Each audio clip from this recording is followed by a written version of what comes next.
আপনাদেরকে যদি জানিয়ে রাখি, এখনো পর্যন্ত রোকেয়া হলের গেট ভেতর থেকে বন্ধ করে রাখা হয়েছে। 7 নারী শিক্ষার্থীদের বের হতে দেওয়া হচ্ছে না এবং একজন নারীকে আমরা দেখতে পাচ্ছি সে কোনো কিছু ব্যবহার করে সে গেটের উপরে উঠে গেছে এবং আপনারা দেখতে পাচ্ছেন পুরুষ শিক্ষার্থীরা বাহিরে এবং নারী শিক্ষার্থীরা এই মুহূর্তে হলের গেটের সামনে অবস্থান করছে। তাদেরকে বের হতে দেওয়া হচ্ছে না বিধায় ভেতরের গেট টপকে তারা বাহিরে আসার চেষ্টা করছেন। তেমনই একজন নারী শিক্ষার্থীকে আপনারা দেখতে পাচ্ছেন হলের গেট টপকে তারা বাহিরে আসার চেষ্টা করছেন। ভেতর থেকে রোকেয়া হলের গেট বন্ধ করা, তালাবদ্ধ, এবং নারী শিক্ষার্থীরা যেন বের হতে না পারে।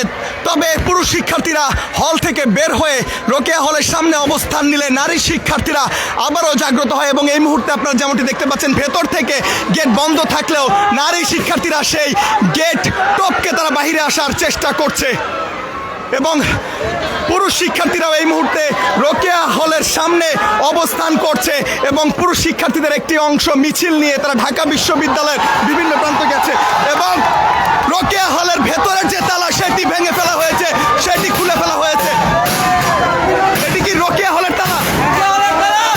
রোকেয়া হলের তালা, রোকেয়া হলের তালা খুলে ফেলা হয়েছে। দর্শক, ভেতর থেকে নারীরা গেটে আওয়াজ করছেন তাদেরকে বের হতে দিতে বলছেন। তবে রোকেয়া হলের ভেতরের যে তালা সেটি খুলে ফেলা হয়েছে এবং আমরা একটু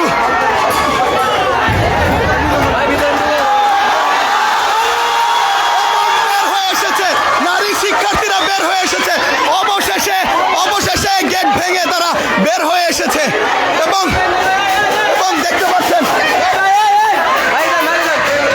নারী শিক্ষার্থীরা বের হয়ে এসেছে। নারী শিক্ষার্থীরা বের হয়ে এসেছে। দর্শক, সেই মুহূর্তের চিত্র আমরা দেখানোর চেষ্টা করছি। নারী শিক্ষার্থীরা বের হয়ে আসছে। সেই 15ই জুলাইয়ের মতো আবারও মধ্যরাতে নারী শিক্ষার্থীরা হলের তালা ভেঙে তারা বের হয়ে আসছে। বাহির থেকে যে গেটটি ছিল সেই গেটটি তালাবদ্ধ ছিল এবং বাহিরের গেটের তালা তারা ভেঙে ফেলে এবং ভেতরের গেটটি শেষ পর্যন্ত খুলে দিতে হয় এবং নারী শিক্ষার্থীরা হলের তালা ভেঙে তারা সেই 15 জুলাইয়ের মতো আবারও তারা বের হয়ে আসছে। সেই চিত্রই আপনারা দেখতে পাচ্ছেন। দর্শক, আপনাদেরকে জানিয়ে রাখি, হলে বেগম রোকেয়া হলের শিক্ষার্থীরা সর্বপ্রথম আজ মধ্যরাতে তারা হলের ভেতরে বিক্ষোভ শুরু করেন এবং পরবর্তীতে 30 মিনিটের সময় দেন। তারা হলে যে সমস্ত কমিটি দেওয়া হয়েছে সেই কমিটি বাতিল করতে হবে অথবা সেই কমিটিতে যাদের নাম রয়েছে তাদেরকে হল থেকে বের করে দিতে হবে, অন্যথায় তাদের এই বিক্ষোভ চলমান থাকবে। এবং শেষ পর্যন্ত আমরা দেখতে পাই হলপাড়া থেকে পুরুষ শিক্ষার্থীরাও বের হয়ে আসে এবং বের হয়ে তারা মিছিল নিয়ে রোকেয়া হলের সামনে এসে অবস্থান নেয়।